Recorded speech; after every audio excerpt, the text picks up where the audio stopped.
Preeti is, she comes with over 21 years of experience in the software industry. Preeti is an engineering leader. She works at Intuit. She is passionate about customer benefits, great design, and business results. She is, apart from her work, if I'm talking about she is, there are many things which I can put to the credit, right? With experience at companies like Informatica, Oracle, and CGI, to her name, Preeti is currently at Intuit, where she leads new software development and grows established products. She has depth of technical expertise in enterprise, cloud solution, real-time streaming, database design, and big data products. And that's how we requested her to give her insights on industry developments pertaining to IoT. She also enjoys coaching, mentoring, and growing ambitious female leaders. She has built various tech communities like Hexagon UX and Lean In communities. She is the founder and regional leader for award-winning network Lean In Women India Tech, Lean In Women in Tech India. So it's, I think we call it as Lean In WITI. Correct me if I'm wrong, Preeti. Right. Absolutely. Yeah. I With just played with words, that's all. Yeah, with over 2,000 women members, it is one of the fastest growing of its kind in India. She led the group success and received the 2018 Lean in People First award. She is also an advisor for NGO which works for the education system in Bangalore. Preeti has a passion for global traveling around the world and photography, and I must, confess that I am one of the admirer of your photos and your trips what you make. So I have a lot of lists here. So I think towards end I will come back and flash that slide so that I will have an opportunity to thank you with that slide. So with these things, apart from this, Preeti is there for empowering a lot of you know, training programs or mentoring for youths or young women who get into the jobs. She does a lot of what you call personal mentoring also. So anything after the session you want to know about women or something, probably I request Preeti to give 5 to 10 minutes if there are any questions, because I think you would be the right person to address those questions. So with this, I welcome Preeti for the session. Yes, Jiva, I am able to see. Thank you so much for the warm welcome and the introduction, Jiva. While I did have a slide of my introduction, probably I will uh, skip about it or speak very less at that section. I think Jiva covered more than that I could cover about myself. What are we going to bring in today? We are going to bring in the conversation about big data and IoT and how it is a digital disruption in the current day for good. Right, the word disruption, actually sometimes we think it is for bad, but this is for good. If you could move to the next slides, Jiva. Yeah, as Jiva said, I'm here. My name is Preethi Guruswamy, engineering leader, founder and president of Lean in Women in Tech India.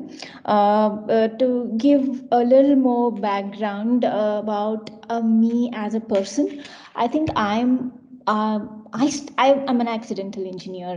Why do I say that I'm an accidental engineer? Because I was somebody passionate to do something on the medical side, and things didn't work out well for me financially, and I ended up being on the engineering side by chance, where I did my education on biotechnology, but today I'm an engineering leader.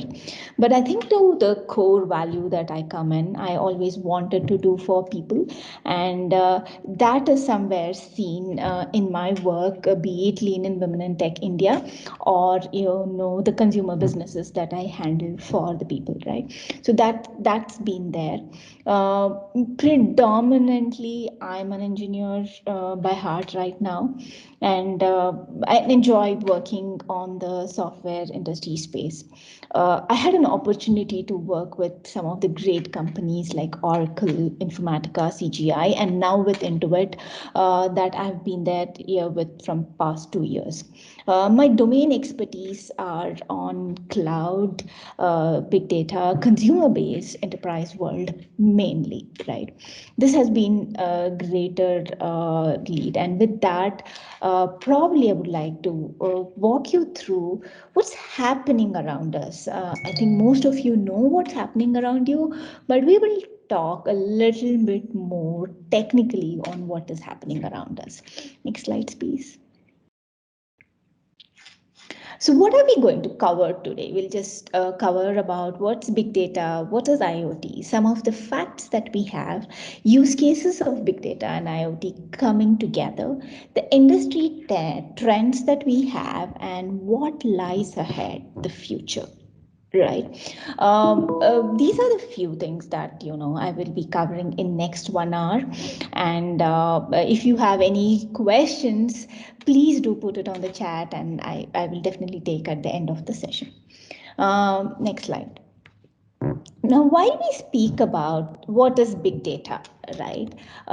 Next slide, please. So there are many concepts and theories, facts related to big data and its popularity. It is definitely a buzzword. I think the big data buzzword is right now gone in, and it's more on the buzzword of AI, ML. We are on the path. We are already on the path of IoT journey, and the basis of that path is big data itself. Next slides, please. The next one. The basis of what I was saying, the basis of IoT today is on big data itself. Before we get into IoT, it is very important for us to understand what is big data. What I'll be talking to you is a brief introduction of this big data, and then take you to the current and future.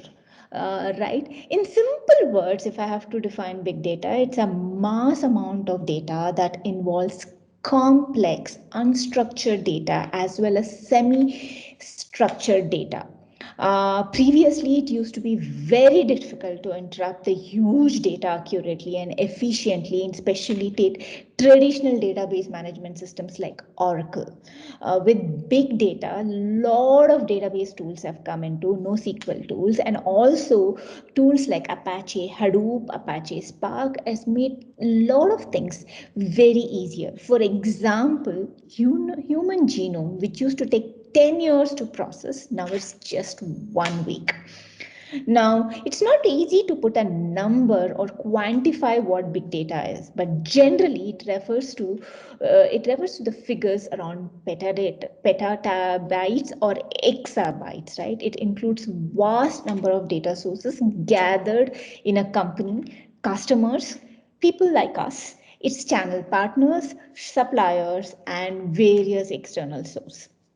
Now, astonishingly, the growth of big data it's been rapidly increasing, and its demand has been extremely high, especially sudden rise of electronic devices, internet, sensor, technology that capture data from the world we live in. However, data it's not new for all of us.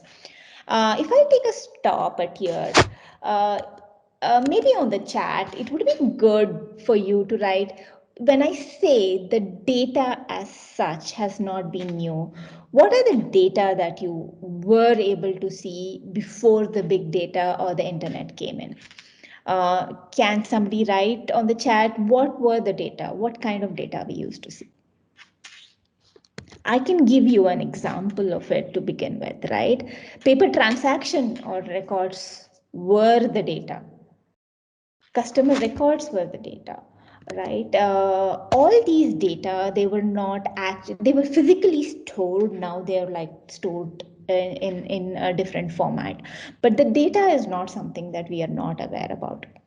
spread. And after, when things move from paper transaction, customer records in archive files, it started moving to databases, it started moving to spreadsheets, and computers gave storage system to organize large scale data. And today all of us generate data. Even now, while you and me are here, while I'm speaking, I'm generating a lot of data with this Microsoft Teams itself while you guys are viewing me at this point of time. Right? So the data is actually generated every second.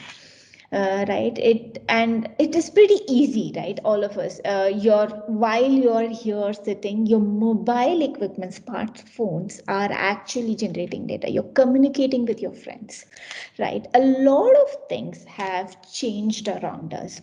To simplify the whole conversation that is there, the Gartner, which is the one who actually keeps track of the industry trend, defined big data as high volume, high velocity, high high variety information, asset demand costing, innovative forms of processing, enabling insight, decision making, and process automation. Right, and this is where all the decision making and the processing that happens from the big data. Right. Next slides, please. Now let's quickly look at what constitutes the big data. When actually the era of big data began, it was three V's, right? It was volume, variety, and veracity. These were the three big V's of big data. But eventually, this is moved. It went to six. It went to four, and then it went to six. It's eight, and actually, the slide is about eight. But today, as of today, we are saying there are eight V's of big data. Now, let me walk you through each of these eight V's. Right, when I spoke, I think we briefly kind of spoke about the volume, right? While we talk about big data, volume is first thing that we take into consideration. There's this range of volume justification that happens. Usually the volume of data is gigabyte, peta, and exa at this point of time, right? Each organization generates terabytes and exabyte of data. So Google is one of them.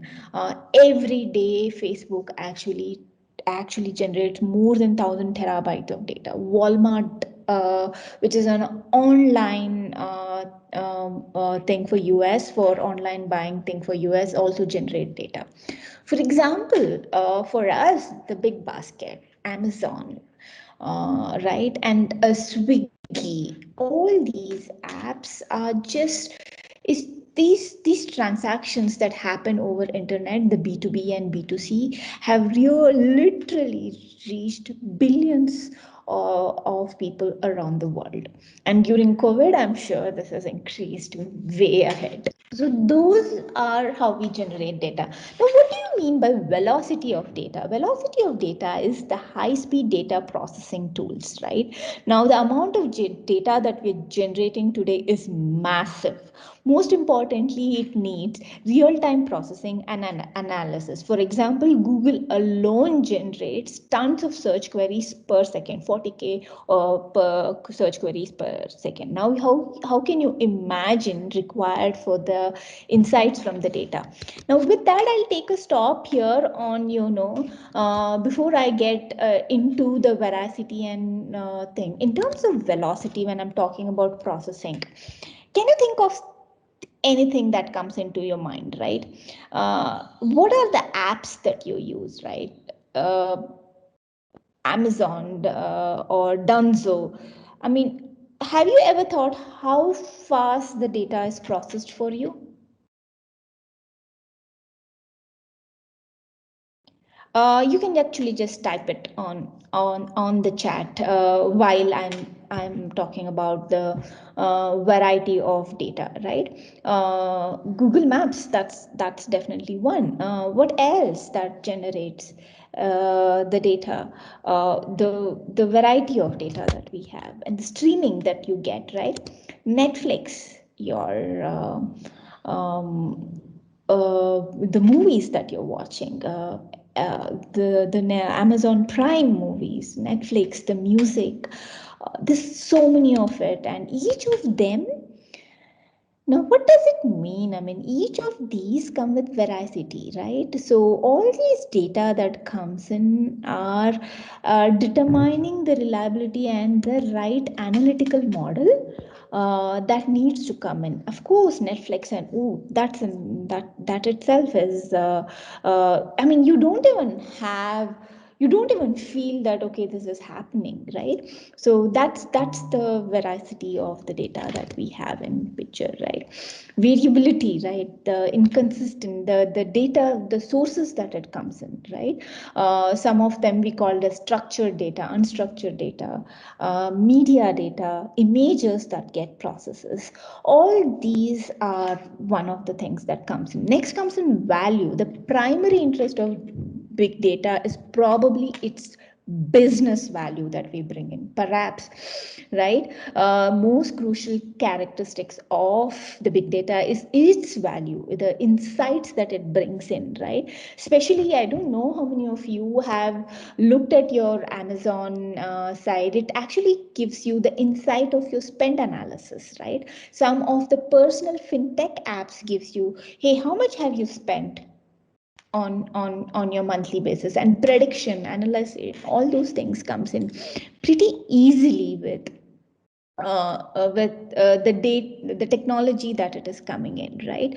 Now comes it, and each of these data that comes in, it comes from the audio, video, social media updates, text update, clickstream update, and it's ton of it, right? The veracity, this is one of the unfortunate characteristics of big data, as many of the reference to the reliability of data source and how meaningful the data, there's a lot of cleansing that happens when these data are actually seen to you, right? And that is where the validity will come in. One of the biggest challenge with big data, and that's where the another V that gets added out of 10 is vulnerability. Right, this is the security threats that we have, right? And the security concerns that we come in. I'll speak about security concerns in the next upcoming slides as well. Then the volatility, right? I mean, there is terabyte of data due to the velocity, volume. It is, we need to consider very carefully, make sure the right business need and processes are provided to you, right? Let's say you're watching in the wood one of the movie, instead of showing you the latest movie, it shows you a different movie. It needs and it is streaming for you, so you need to make sure what you need, the software provides for you, right? Another thing that's got kicked off is visualization, right? The 2 years ago, I mean, few years ago, I think there was a visualization that actually came into which was a major challenge for big data as such, right? There were multiple variables, and today we have various visualization tools. And one of the professions which use visualization tools are business analytics people, right? They actually look at the data, the way it is represented. They make business decisions because of visualization tools. So it, all these actually has played extremely critical role in big data. And I see one of the chat, somebody said that now even bank do this. Yes, we have all the data when we are processing. Banks are also processing quite a lot of it. For example, Airtel, right? When you give a call to the customer care, you instantly get messages. Airtel keeps analyzing a lot of data that you generate as such. So it actually today, I mean, there was a time when I gave my first presentation of big data. I was talking about, hey, what will big data change our future, right? But today I mean, I think I don't know this is how many presentation of big data that am doing, but today I'm talking about big data being that we are being with it, right? And it's so different, like we are going through this change. Next slides, please.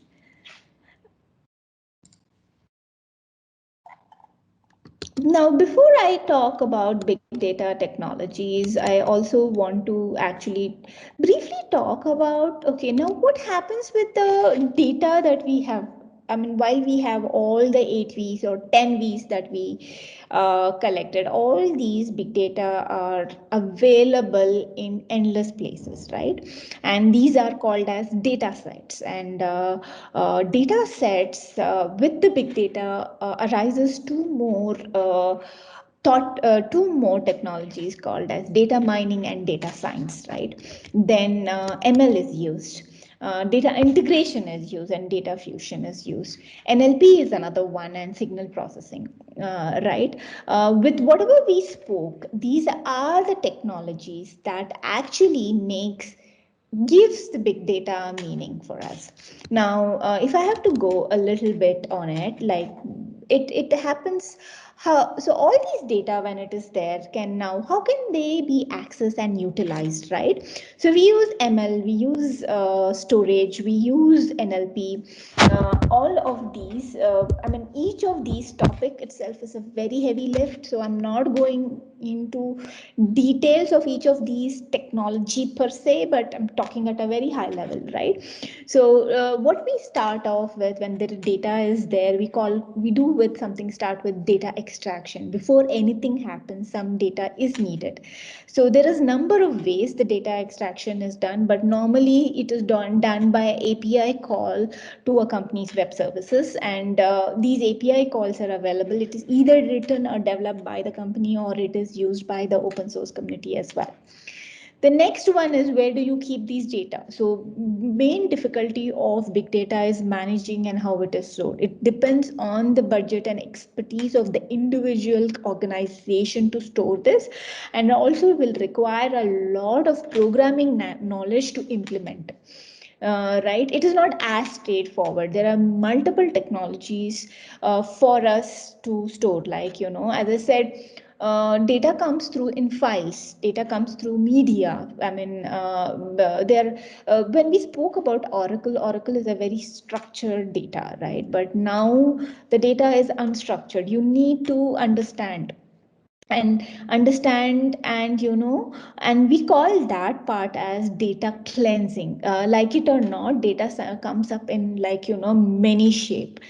Before even you can think how this data can be stored, you need to make sure that it is clean and acceptable format, right? There's a lot of, especially on the media side or the image side, there's a lot of cleaning that you need to do. Once you have done the cleansing and stored into the database, next comes in the data mining, right? Data mining is a process of discovering the insight within the database, providing prediction and decision making that is required. Now, and after you do this, there is something called as data analysis, right? There are in when the and this is where the BA comes into picture. There's different insights that could be formed out of these, right? And data visualization. These are the part that takes done prior outputs. Basically, it says, hey, this is the decision you can make. Some of these decisions are made so fast today, right? And with that, now while I spoke about, data extraction, storage, cleaning, mining, and visualization, let me little bit talk about the big data jobs, right? So it is the big data engineers, people like me and other people who are like data architectures or big data engineers, database managers, data scientists, database developers, BI analysts, data modelers, DBAs. There are tons the way the industry is growing. It is noteworthy to mention that data scientists are the ones that are in the major demand, especially in US as well as in India, right? Now, how do I upskill and learn this? I will probably, talk about it in the next coming slides. Right.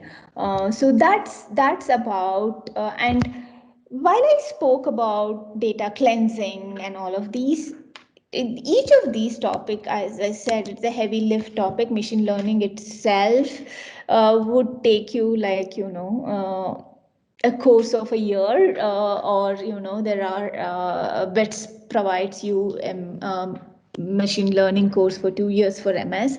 Data integration, data fusion, all of these are the high level technologies that we have. Next slide, please.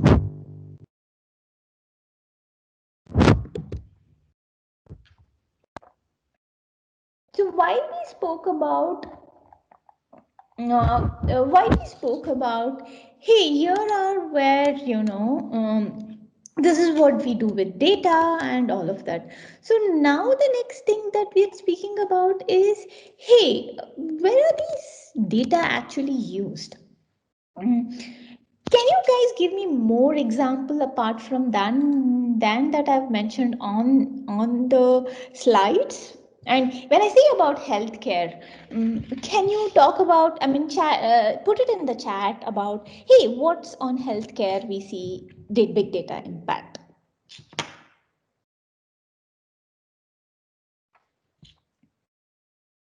Today, healthcare business is having a great big data impact, actually. In fact, a lot of organizations are actually looking at, heartbeat monitoring, especially in the ICU, indicating, giving alerts on how things are working. I mean, how patient is responding to a medicine. Absolutely right. Health apps, machine records, patient records, right? Especially and the in healthcare, in the live patient records are there, especially much. This is healthcare department in US uses a lot of technology per se, right? Human genome is another example of it, right? Science as such is changing very drastically when it comes to healthcare. We have a lot of startups that are actually working on the healthcare. In fact, I also wanted to talk about transportation, right? There are autonomous cars that in US that runs, which basically transports things without a driver, right? So that is also there, right? Manufacturing, AI powered robots are like coming up today in the manufacturing space, right? Customer services, automated customer services that is provided for us in various format, right? Even your WhatsApp is automated sometimes when you make it business, right? And it provides you a way that a person without a technology can automate, right? In terms of education, textbooks have been digitalized, right? Media actually harness both AI, right? There are technologies which actually make sense of complex financial reports, right? In customer services, you can think of like Google, a lot of other aspects uh, of the AI. I mean AI and big data. Before I move on, yeah, insurance, right? Even blind can drive the car. Yes, that's so true. Uh, Patient's lifestyle, yes, absolutely. GPS navigation. Now, before I move on, what are the small things that you use in your daily life?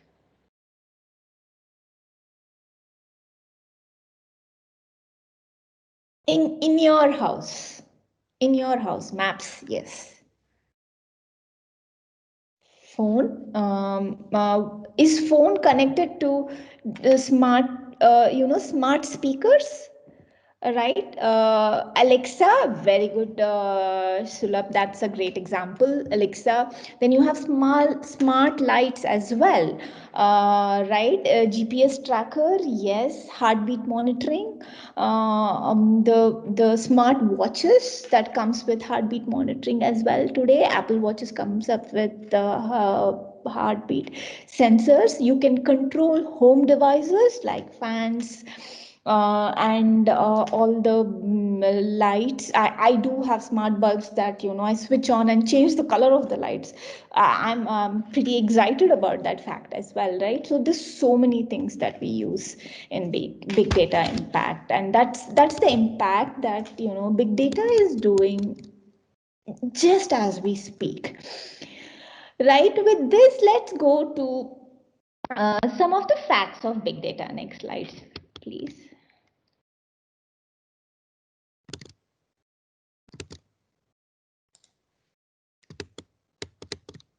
Yes. So like we know, right, the data volume is definitely increasing on day-to-day basis. That is something that has always happened. The majority of big data experts agree the amount generated is growing exponentially. In data age of 2025, SIGET is expecting around 175 zettabytes by 2025. To help you understand how big it is, let's measure the amount of 128 GB of iPads. Right? If you look at that, the data growth is almost as exponential as the moon. Right? What makes the experts believe it is, every second the devices embedded create and collect a wealth of IoT data every day, right? Lot of businesses are making use of it, right? There are hybrid environments, multi-cloud environments that we initially, I remember while I started as a software engineer as well, right, to get an Oracle database, it used to be a very difficult thing, right, even at the campus side.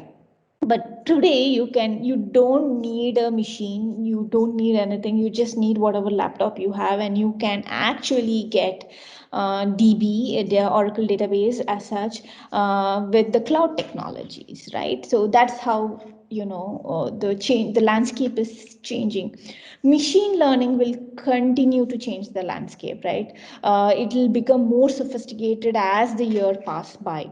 There are, like, smart I think that the robos have come in already. I don't know if you guys have seen the in Phoenix Market City, there is a robo for cleaning, and I think that's already there from the past 5 years, that we can see, right? So yes, what fascinates me is combining these big data with machine learning and natural language processing, where we are able to analyze all these things, right? Machine learning in banking, in terms of report. I think somebody told about, when SBI talks about it, right? Who are on demand, right? Chief data officers are on demand, data scientists are on demand. Now the things are like coming in agriculture as well, right? The good data scientists should have a knowledge about data platforms, programming language, ETL and stuff. One of the other one, as I was talking about, which would be a concern and will remain as a concern for some time, is privacy. Privacy will definitely remain as a hot issue. There is a security skill gap, because the amount of data that we are generating is very, very huge. This is also caused by lack of education and training opportunity, right? This gap is constantly growing, and so cybersecurity position is going to be also another important demand for the growing industry, right? While we are learning, evolution of cyber attacks, the threats used by hackers are also evolving and becoming more complex, right? Sometimes the software written itself can be a hacky software, can actually be smart enough to develop by itself the use of AI, ML, right?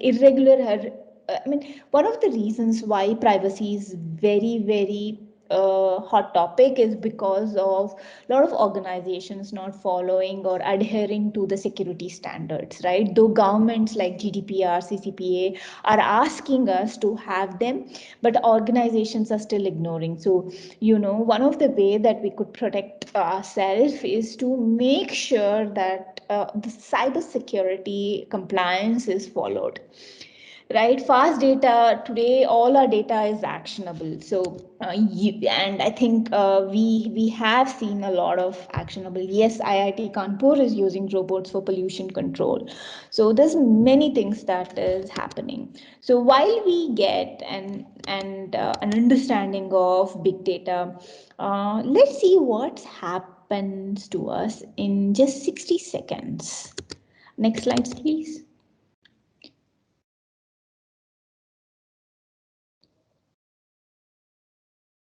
Do you believe that this is happening in 1 minute? This is what happens in 1 minute.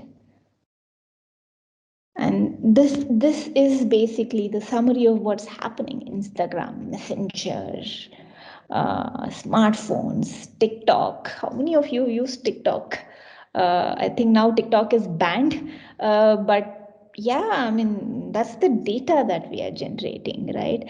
By the way, you're scrolling on your Facebook is also the data generation, right? What you view on your Facebook or in your Instagram itself, actually they generate that data is generated. And I know it is not legal, but if we have to just take a look at and that it's not as per AI ethics. I'll speak about AI ethics in a little while, but if the way you browse itself, with the big data, AI, ML, and all of that, we can predict your behavior, right? That is the power of it.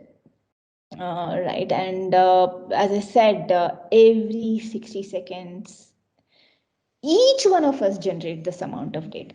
It's just not like, that I generate only Instagram data and Jiva generates only the Netflix data or Facebook data, but all of us, including emails, do this all over the world. Next slides, please.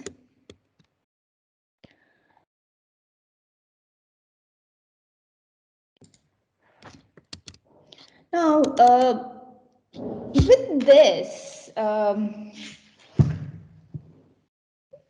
before we speak of IoT, now, what does Internet of Things gives? It basically enables the communication between the devices, people, processes to exchange the information that is happening to create human values, right? This IoT was actually termed by Kevin Austin in 1999, right? And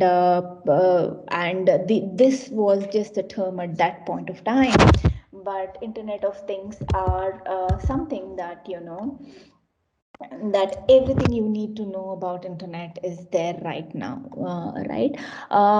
How many like one of the things that I recently initially, handling a light bulb that can be switched off from your smart app was at least when I started. As I said, I'm going back to my first presentation of big data, that could happen right now. That's happening. I'm controlling.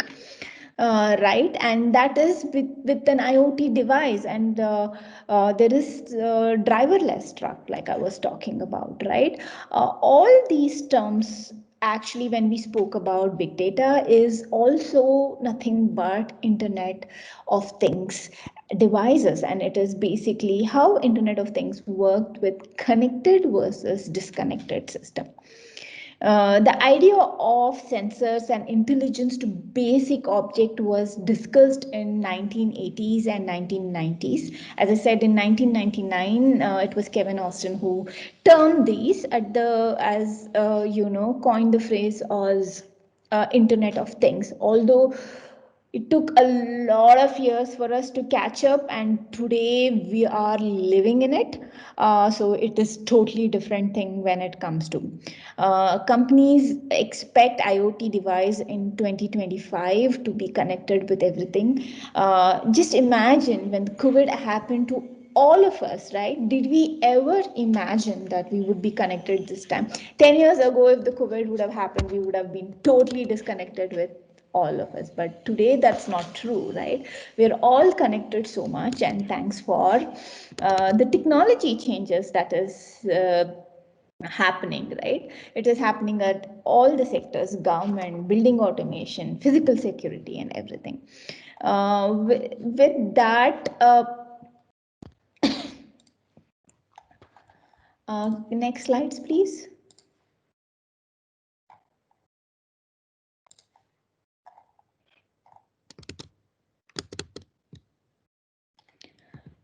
Okay.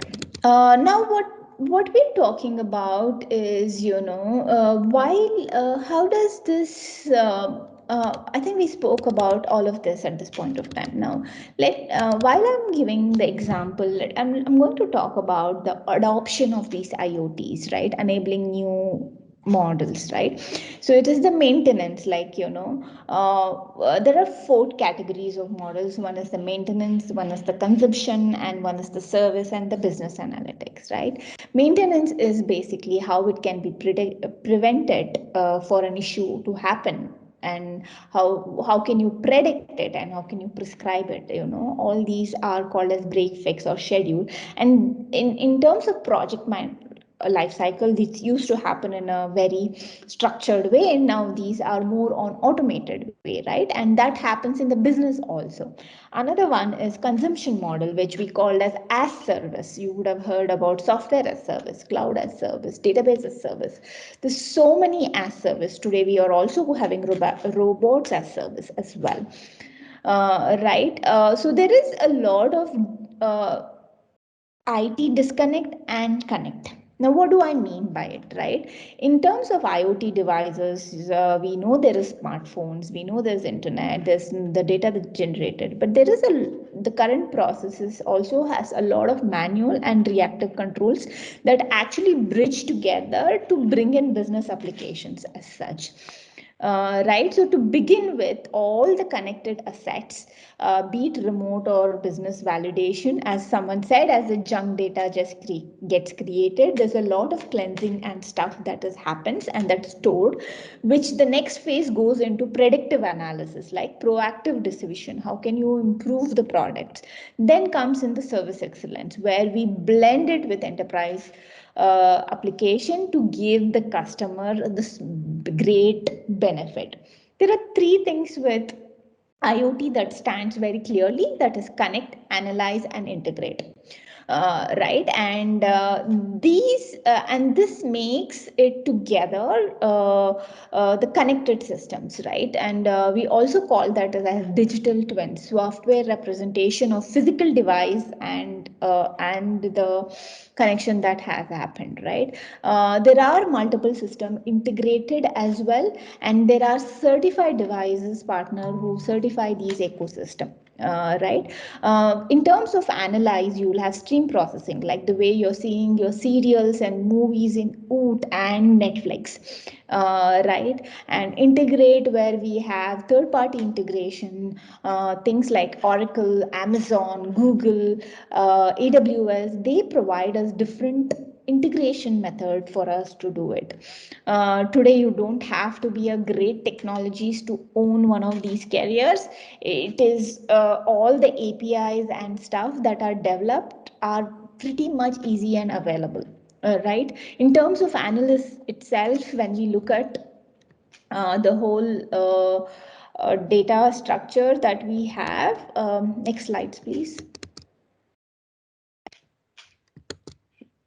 is about how how smart libraries, streaming event process, data links, and analytics has done. We use Apache. There is Spark Java code, Apache Spark, and a lot of AI ML libraries that we use.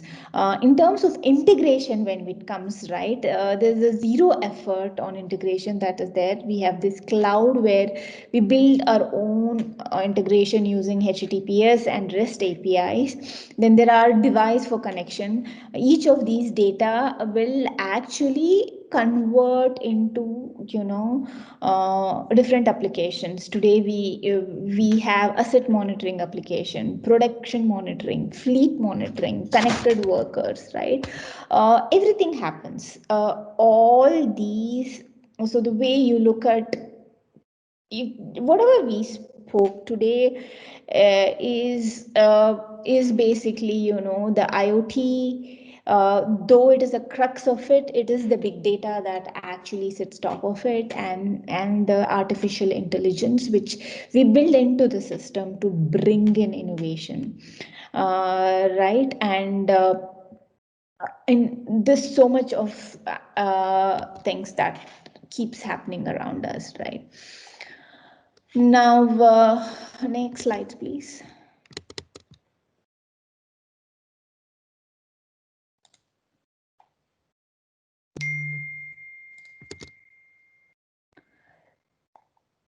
Now, before we get into, while I spoke about Internet of Things and the application area, right?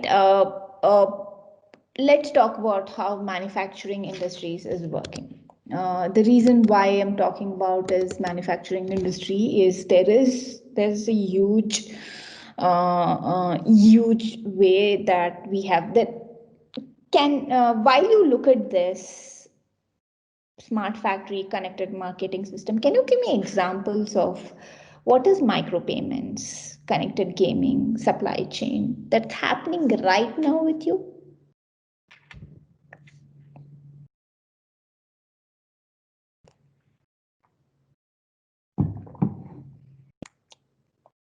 How soon we got adopted to new work style, Zoom, Microsoft Teams. That's happening right now with you. UPI, uh, UPI and wallet. That's great, Arundhati. What else? Less than $1. Yes. PayPal.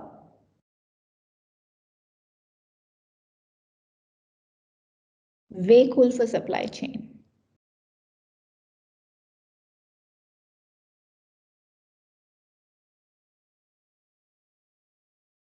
Lot of things that is made.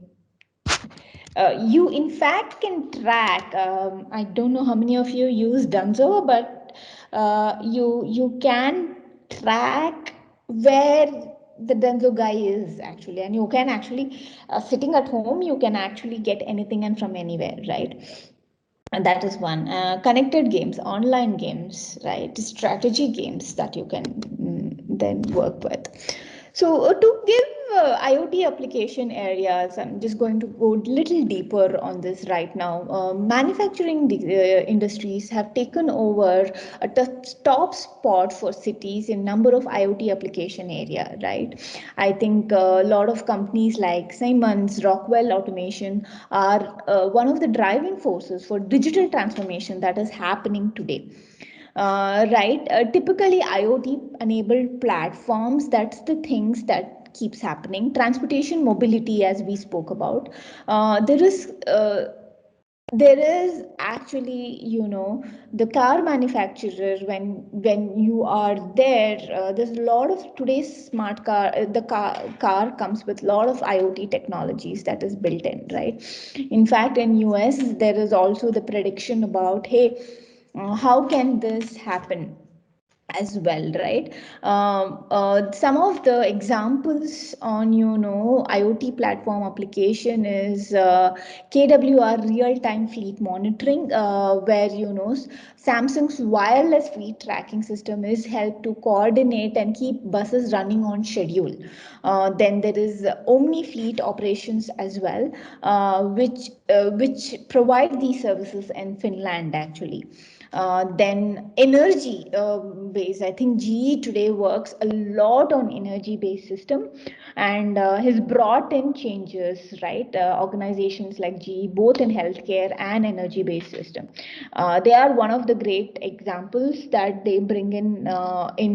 They have created physical and statistical wind power forecast model that kind of helps a lot, and they run this whole thing in their own analytic based cloud called as Predex in GE as such.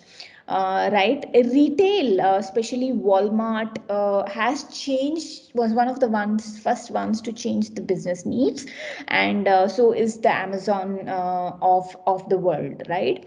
The lot of smart cities that comes in. Brasilino is one. Denmark has one of the great example. Singapore sensor data sharing platform is highly integrated smart station that is one of the smart cities as such, right? When it comes to healthcare, the changing center of COVID-19 pandemic, right? The way we were able to identify the increased search demand for specific health, then it had made all our life easy to take necessary action to protect ourselves as well, right? It actually and simplified remote patients. Honestly, guys, I wasn't feeling well, and during this COVID, I didn't want to go to the hospital, right? And today, with the help of Practo, I just talked to the doctor, which was very uncomfortable initially. I couldn't even imagine how can a doctor see me on video, but today we are like looking at that as such, right? Yoga on video. I mean, life has been very easy for us as we make various changes with these applications as we go in. Next slides, please. Uh, while this is now I spoke about how these things work. Now I'm just going to go a little deeper and I think in the big data part of it, I did touch on data cleansing and all of this. This is so any system to work, be it Aadhaar data usage or fast tags, Swiggy, Zomato, all of them goes through these. This is one of the reference model from Gartner. Of course, there are variations from different IoT layers, but this is a basic IoT layer that we have, right? And if you take a look at this new reference model that we have, that in of Internet of Things, we let me start with the first one, the physical devices and controller. Right now, this is where there are these are the these are called as things, right? When we talk about physical devices, controller, these are sensors, edge data, and even if you are going into a mall on the parking space, it says how many slots are available for parking, is the parking full or no, right? All these data are created through sensors, right? These devices are diverse. There are no rules or size, location, form, or factory, but these are silicon chips that are available. Some of the large vehicles have it, but one of the best example is also the parking model, where all these edge data is there, which basically says that if a car is parked on this spot is taken, right? So the physical devices basically are basically analog to digital conversion that happens. It actually gets generated. Now once these edge devices are there, even your camera, the smart CCTV camera is also one of the sensor physical device that comes into picture, right? What happens next is the connectivity and the processing. Now this is also the crux of it, right? The traditionally data communication networks have multiple function, but with the standardization there are 7 layers model within the connectivity as such, right? So that's something that happens during connectivity, right?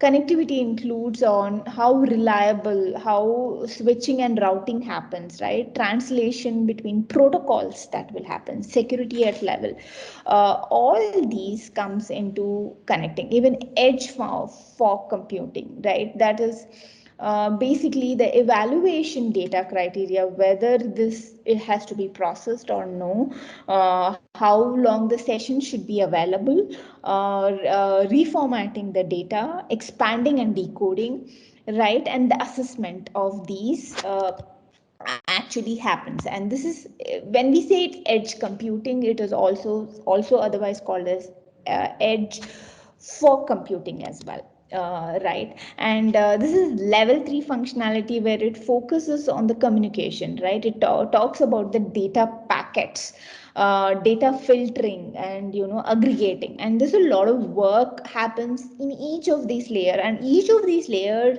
guys and ladies and gentlemen, each of these layers has a different stream of profession, right? Each of them have come with their own expertise, right? The connectivity people who work on it are very different. Now comes the data accumulation, right? More application or do not need process data with wire speed. Typically, you assume data is at rest or unchanging or in the memory.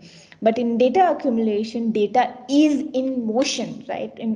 At the beginning, we had like files, even in database, they were all at rest, but today data is in motion. They just can change very fast, and with the speed of it's being changed, it's the same speed that it needs to be processed, right? And the data must be persistent, right? And the has to be organized, and the cleansing has to happen. And this is where the level 4 of data accumulation happens. In these cases, what happens is filtering will happen, spamming will happen. Then there is in each of these data accumulation, there are events that is generated, right? And the moment they get generated, the data is stored and perceived. Then happens data abstraction level, right? And I think this is where the data is moved. Okay, when the event is generated, it is consumed, and a query based or event based model computing is placed into this in this of reconciling of this. And in the data abstraction, you start adding aggregation, right? Hey, here is the data. What does data mean? What are the filters that you could add? Is this equal to, let's say for example, when the data is, when you go on the Google map and you give your home address or something, right? So that's the abstraction layer, that it actually says that X is equal to this home address, and you change the route. Instead of taking left, you see it is blocked, but you change it to right, then immediately your Google map changes the data, right? That's why I say data is actually in motion.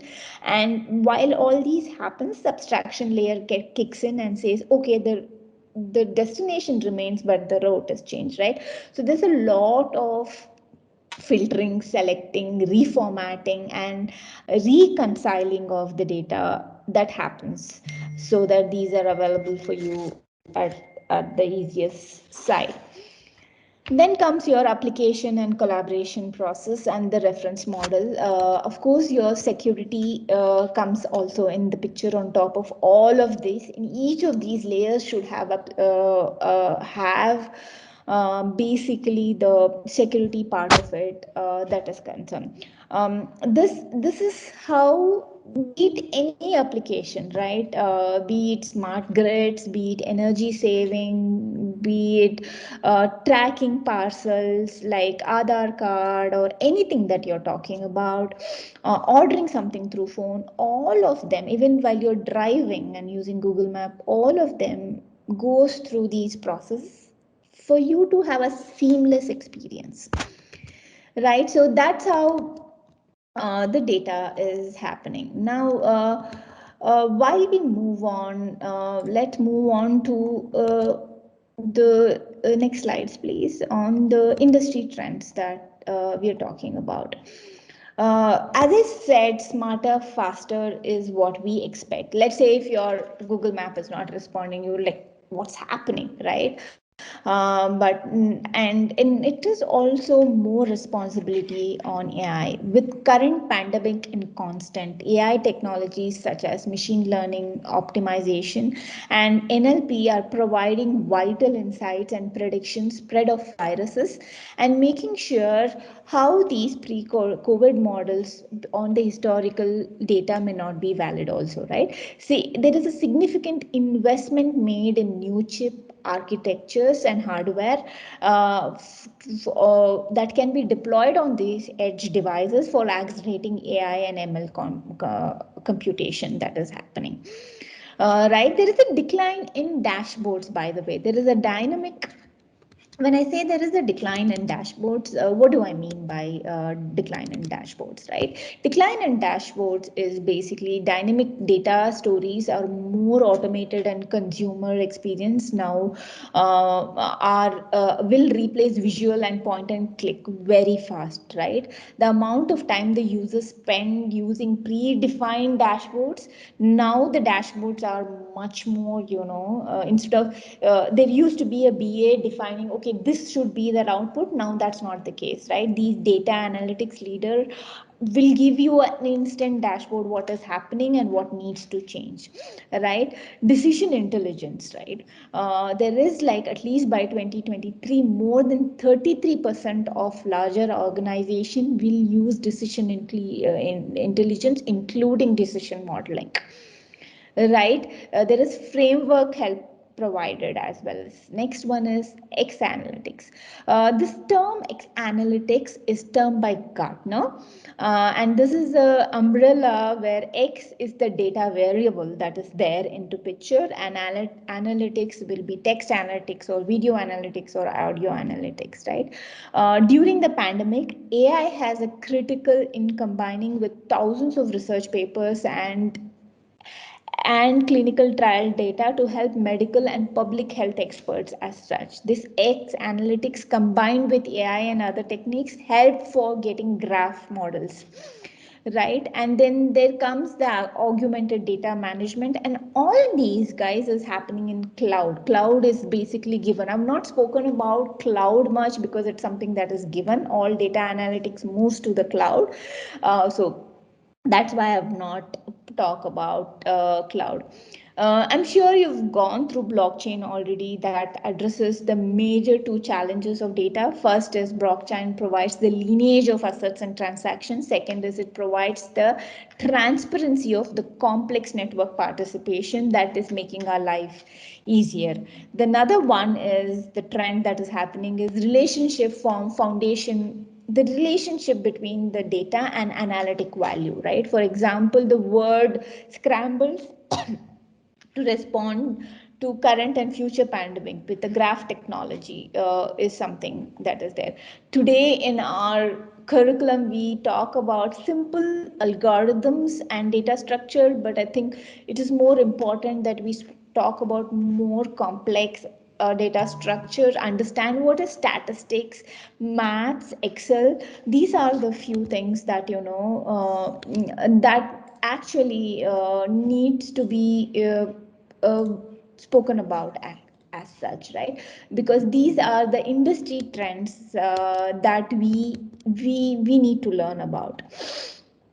The next slides, please.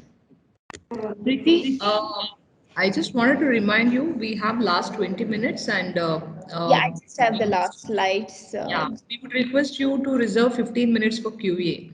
Yeah, I just have one last slide, two slides, which is talking about the future. Thank you.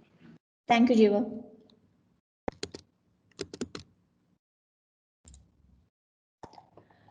So while we spoke about AI, I would also draw some of the lines. Next slides, please. Last one.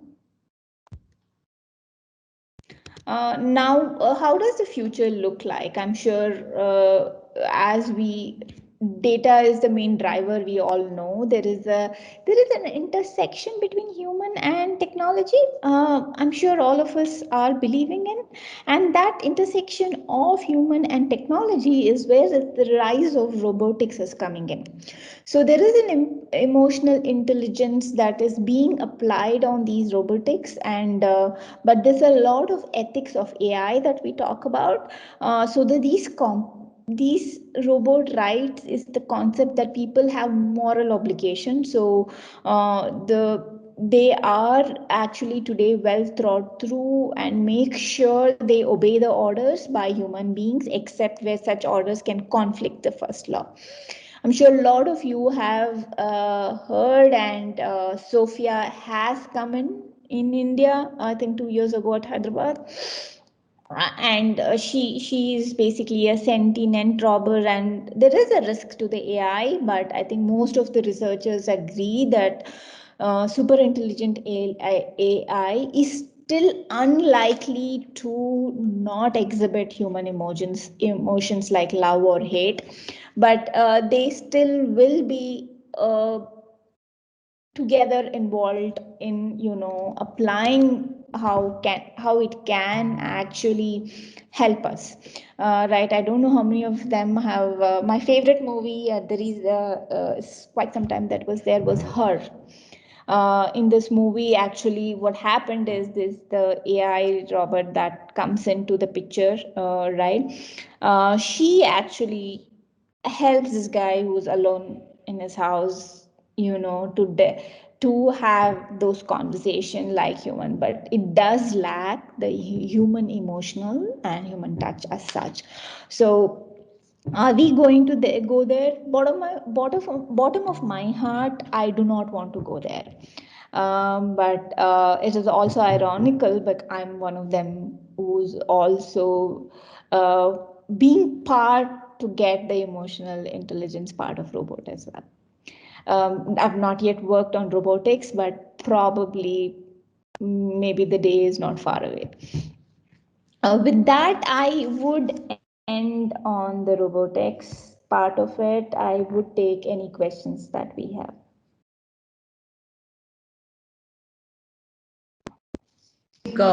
That was indeed a lot of things where you were trying to, speak about. Am I audible? Yes, Deepa. Okay, I was just making a note, Preeti, like if I can request Sachin. Sachin is monitoring the slides to close the slides, Sachin. So, thank you, Preeti. It was really nice to know so many things, and you were trying to bring in the real time examples. Because I was, whenever I invite a developer or an engineer or somebody from the tech background, what scares me is if they talk too much of technical things. So this was something which was very simple, and you spoke about so many things about healthcare or banking or something in our day-to-day applications. How technology is getting integrated.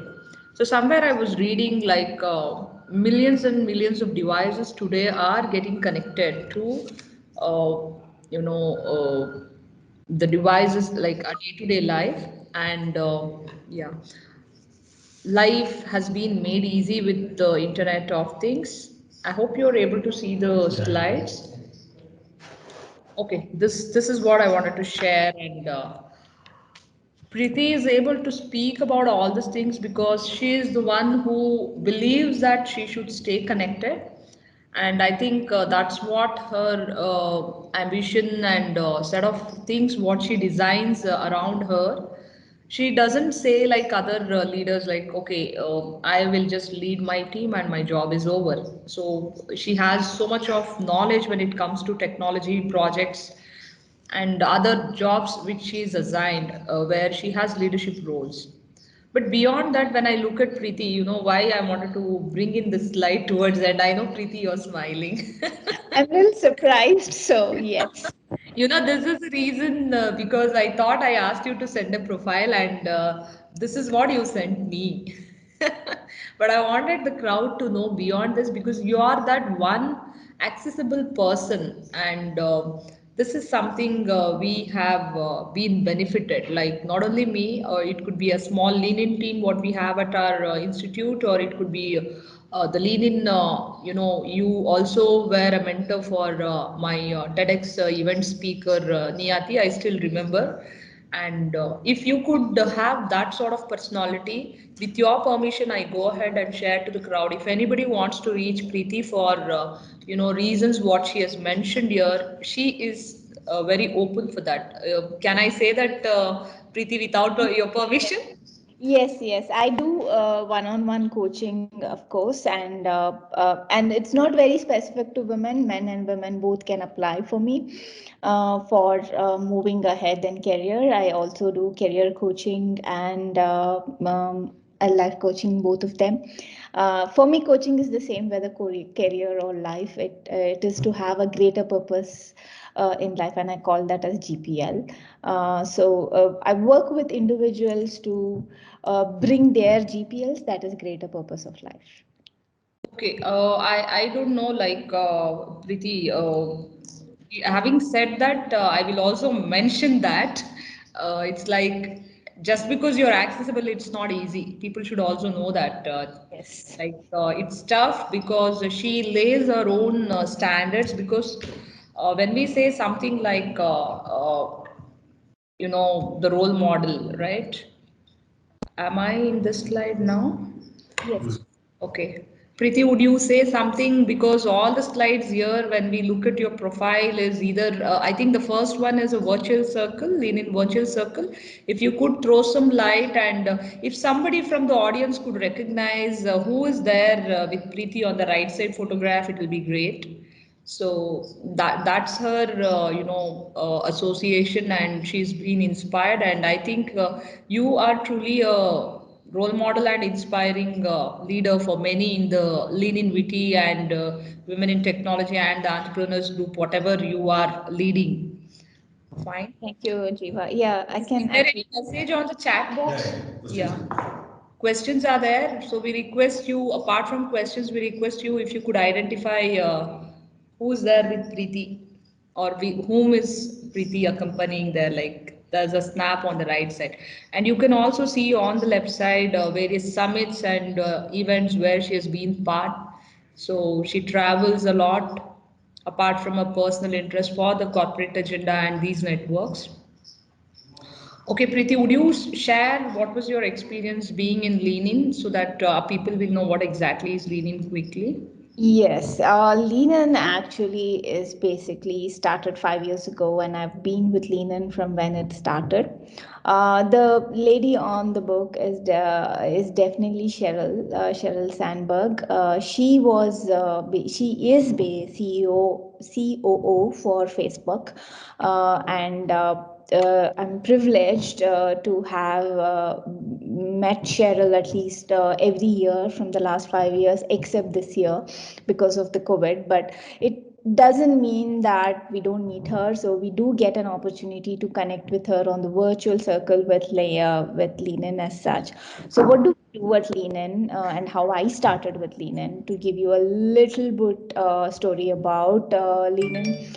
So I'm quite privileged, and and at least in terms of my career and stuff. So when first I heard about Cheryl and her TEDx talks, she said, like, being such successful woman, it was still challenging for her to make her career.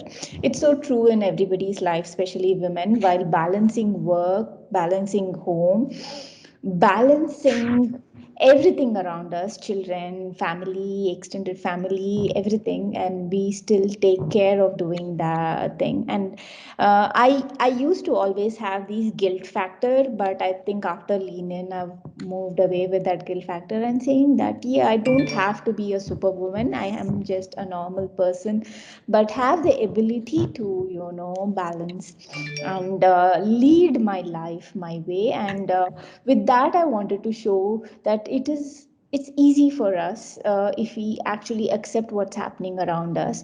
And with that, it gave me a privilege. Today, Lean in Women in Tech India is around, yesterday I was taking that number for Lean in, it's around 4,000 women in India, which is one of the largest and the few networks in Lean in as such.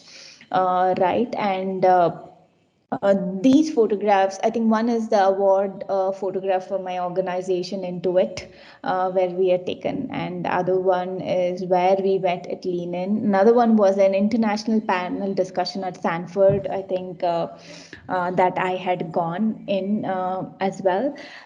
So yes, I do get opportunities to do, and my, as I said, the greater purpose of life is just not to just take, but give as much as possible. Um, that's where I would stop. Yeah, thank you, Preeti.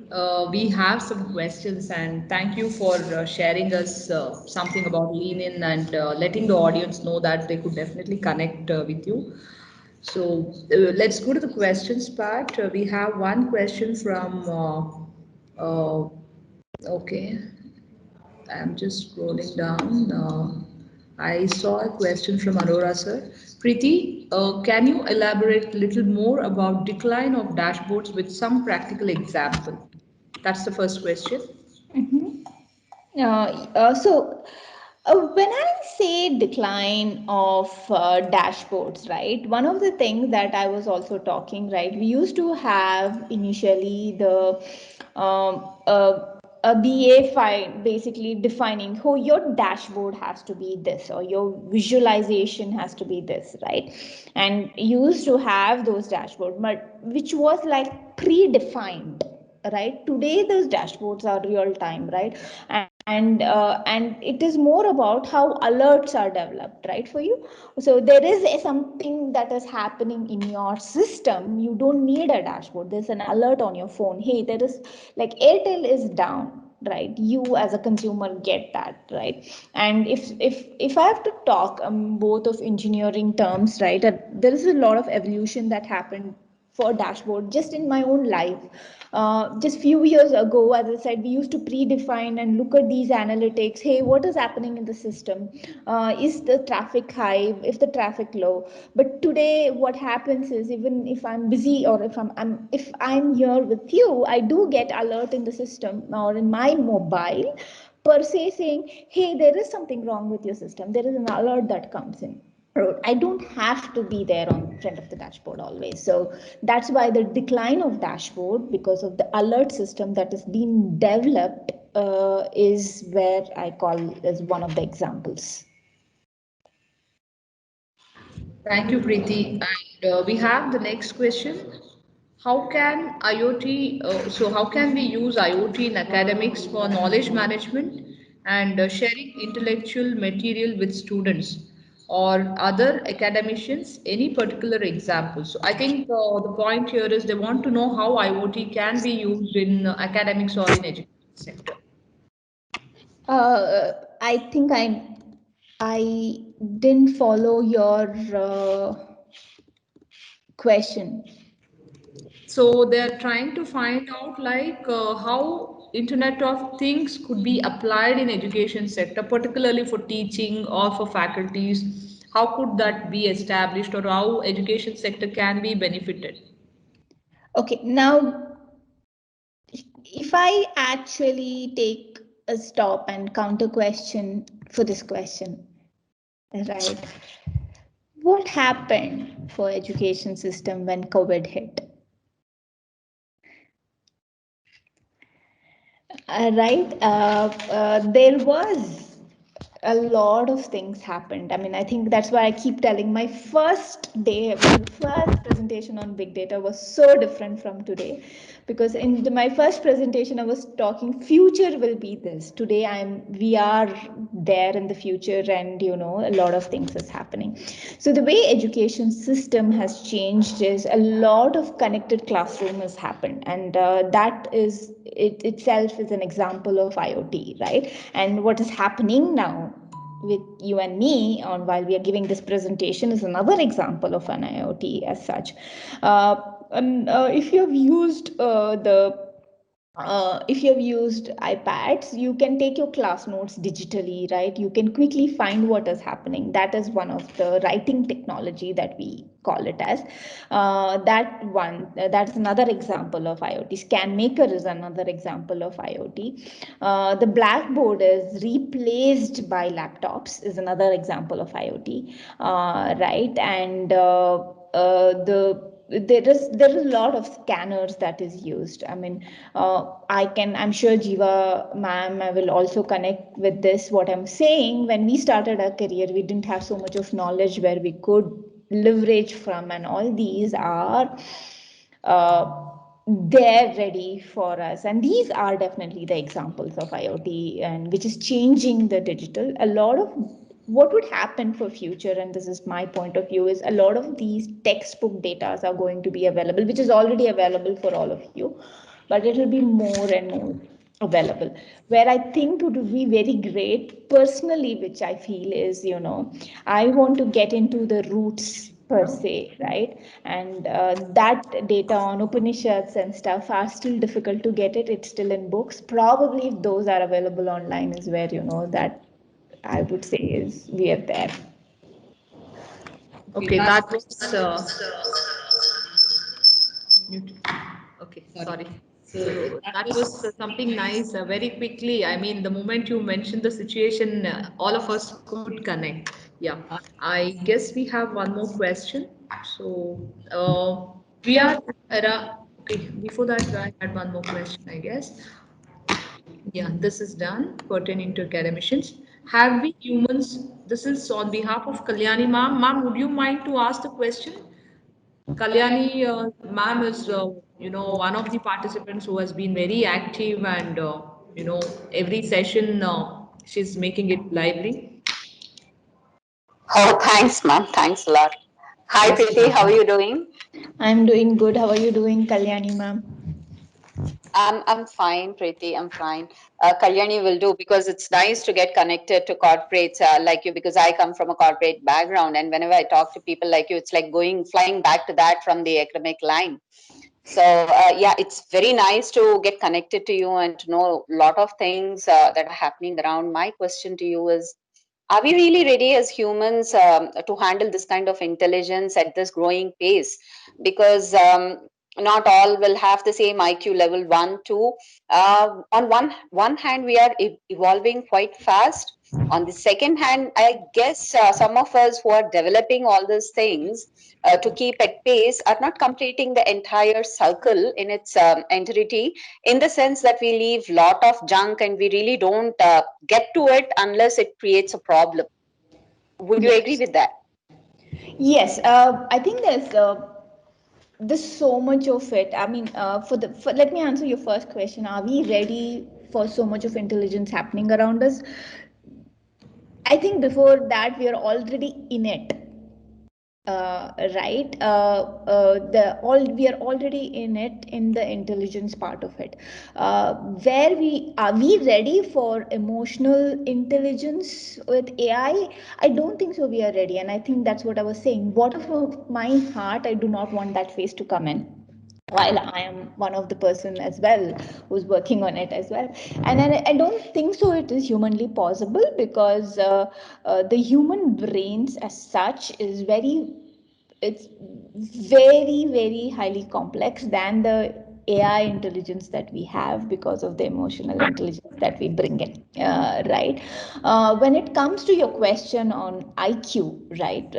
Some of the things that is developed, you really don't need so much of IQ, right? The AI is built as such so that it can be consumed by anybody and everybody, right? And there is this theory that, about 100%, only 20% of what is happening contribute for the greater cause, and it's only 20% is what you would definitely need it. Uh, just before we 10 years ago, what we are talking about, smart cities, smart bulbs, AM phones and all of that, we were still questioning ourselves, are we ready? But I think I would give an importance for human intelligence, that the adaptability rate of human intelligence is so high. Kalyani, that was a good question. I hope I was able to answer your question, but it's a question by itself which requires a debate at least for like 2 3 hours. Exactly. Thanks for acknowledging that, Preeti, because although we are almost into that era, I don't think we have really developed our IQ to that level to match to that extent. Because the 20% what you're talking about right now, the only living thing that uses its brain to the complete 20% is a dolphin. We humans don't even reach to that dolphin's level. If you have seen Lucy, you would understand it better. I really love that movie, Lucy. So, Sophia, for example, that was developed by humans. We humans have developed, but its fastness and intelligence, just by your eye movement, it can catch what are your emotions, and it is ready to defend itself. Are we really ready? We, in the sense, all of us. So it's just we are just at an average level, I guess. But yeah, and the other thing was on the junk part. We are trying to evolve something to make our lives very easy, and we are leaving some junk which we really do not attend to, or do not really bother until it hits us back. That is another thing. Yes, I think just the junk at the individual level that we collect with number of photographs that we create, right? The enormous of junk is very high, but I think and that's where the ethics and a lot of things will come into picture. We are evolving. I mean, we we are creatures are who actually not proactive but response to the stimulus, and I think most of this development are response. Some of them are created with strategically, but most of them are response to the stimulus. Yeah, thank you, Preeti. I think when I'm listening to both of your conversation, I think that also answers Makkan sir's question about are we really ready for that? So his question is, you know, uh, we are in the era of information explosion with lots of data and info. Technological challenge is how to handle and process huge data for decision making.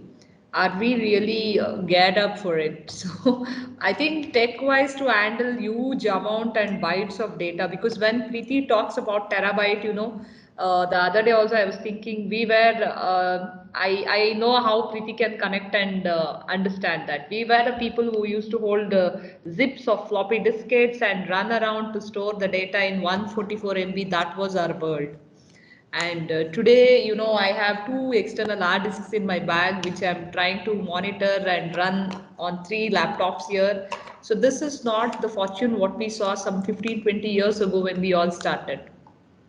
I think we're all geared up when it comes to technical setup, but when it comes to decision making, it's going to be complex in coming days. You need really huge infrastructure in terms of network or setup or architecture, because at the end of the day, the life where the human needs to be there. I hope Preeti will agree with that. And is there any take? I mean, you want to say something on this, Preeti?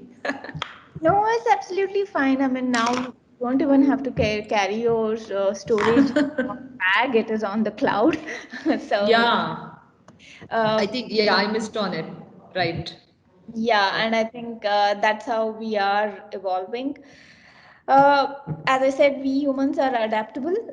We will see how things move on, and I mean, very surprised the way we actually adapted for COVID, and I'm sure we will adapt for many yeah. more that is coming. Thank you. And thank you, Preeti.